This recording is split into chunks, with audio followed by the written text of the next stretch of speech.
હાલો ભાઈ, તો હવે અમારું ગામ વૈશાળી છે, તાલુકો નવપુરા જિલ્લો અમરેલી. તો અમારે વરસાદ પડી ગયો 5 ઇંચ વરસાદ. અમારા વાડીએ રહી છે એટલે હલવાના ધારા કેટલા ગામમાં આવું તો એટલે કાલે હાંજના હલવાના હતા.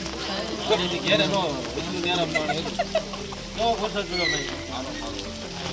ખેતરમાં પાણી કેવું પીર્યા? ગોળાના ખેતરમાં પાણી પીર્યા. જટાણામાં આપણે લાવવાનું છે ચકાસણી કરવા ખેતરમાં.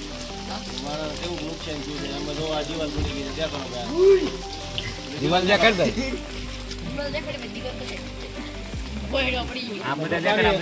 ઘણા મકાન પડી ગયા છે વાયચાળીમાં. 1-2 મકાન પડી ગયા છે. આપણે એનો વિડીયો આપણે લેવાનો છે મકાનનો. ઉભો રાખજો વિડીયો હવે. જો મિત્રો અમારા ગામમાં નુકસાન એટલું થઈ ગયું છે વરસાદનું.